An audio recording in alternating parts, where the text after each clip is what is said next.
Kita harus meyakini bahwa COVID-19 atau yang disebut dengan corona adalah makhluk Allah Subhanahu wa ta'ala. Dan semua yang diciptakan Allah tidak ada yang sia-sia. Rabbana ma khalaqta hadza batila subhanaka faqina adzabannar. Maha suci Engkau ya Allah yang telah menciptakan semua ini, tidak ada yang sia-sia. Ya Tuhan kami, jauhkanlah kami dari siksa api neraka. Allah Subhanahu wa ta'ala juga jauh-jauh hari sudah mengingatkan kepada kita dalam Al-Quran surat Al-Baqarah ayat 155. Allah Subhanahu wa ta'ala berfirman, "Walanabluwannakum bisyai'im minal khaufi wal ju' wa naqsim minal amwali wal anfusi wath thamarat wa basyiris sabirin." Walanabluwannakum, dan sungguh kami, kata Allah, akan menguji kalian, bisyai'im minal khaufi wal ju', dengan sesuatu dari rasa ketakutan, wa naqsim minal amwali wal anfusi wath thamarat, dan kekurangan harta, kekurangan jiwa serta buah-buahan. Wa basyiris sabirin, dan berikanlah kabar gembira bagi orang-orang yang bersabar. Jadi dalam menghadapi COVID-19 ini tidak ada jalan lain bagi kita kecuali kita harus bersabar. Dan orang-orang yang bersabar sudah diberikan kabar gembira oleh Allah Subhanahu wa ta'ala, mereka akan mendapatkan surganya Allah.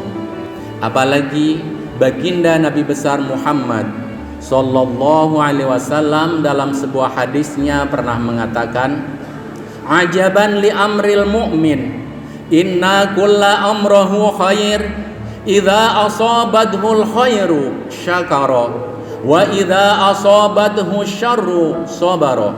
Sungguh menakjubkan, kata Nabi, urusan orang-orang mukmin. Apabila ia dikasih sesuatu yang baik, maka dia akan bersabar, maka dia akan bersyukur. Dan apabila dia mendapatkan sesuatu yang jelek, maka dia akan bersabar. Au kama qala Rasulullah sallallahu alaihi wasallam.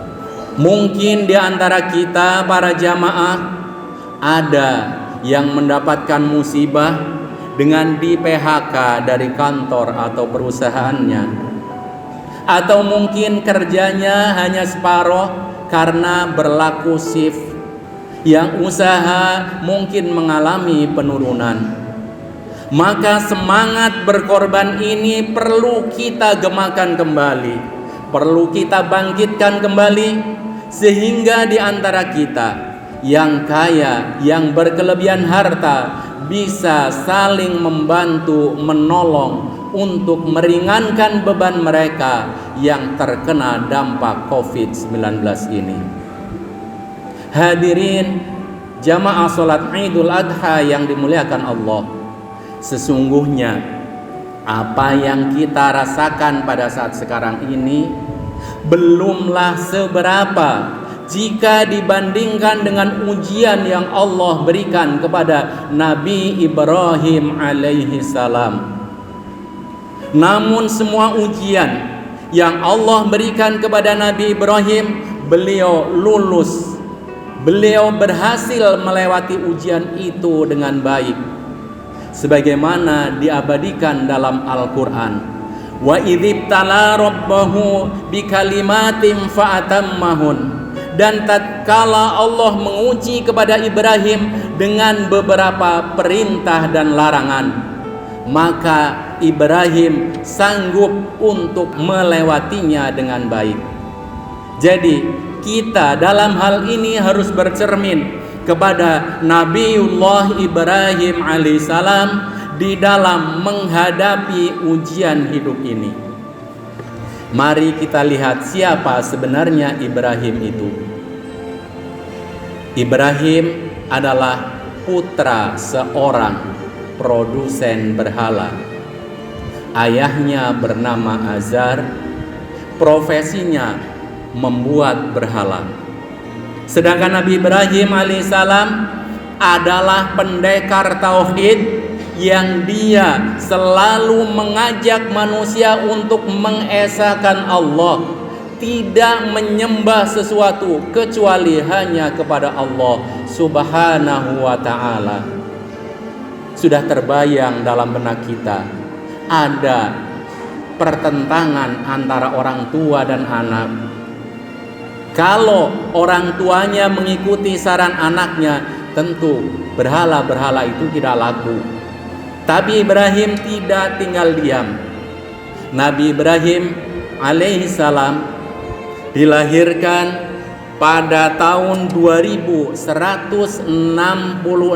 sebelum Masehi di pinggir sungai Tigris, Irak bagian selatan. Pada masa mudanya, waktu dia remaja, Ibrahim pernah menghancurkan berhala-berhala dan menyisakan satu berhala yang besar, sehingga berdampak Nabi Ibrahim harus menerima hukuman dari Raja Namrud atau Naram-Sin. Akhirnya Nabi Ibrahim diputus bersalah dan harus menerima hukuman dibakar hidup-hidup. Namun apa yang terjadi? Karena Ibrahim alaihissalam senantiasa dia bertawakal kepada Allah. Dia selalu husnudzon kepada Allah, selalu positive thinking kepada Allah. Maka Allah pun berfirman kepada api, "Ya naru kuni bardan wa salaman ala Ibrahim." Wahai api, dinginlah kamu dan selamatkanlah Nabi Ibrahim. Akhirnya Nabi Ibrahim selamat. Tidak ada kulit yang terlupas atau tergores, tidak ada rambut yang terbakar, karena beliau selalu dekat dengan Allah Subhanahu wa ta'ala.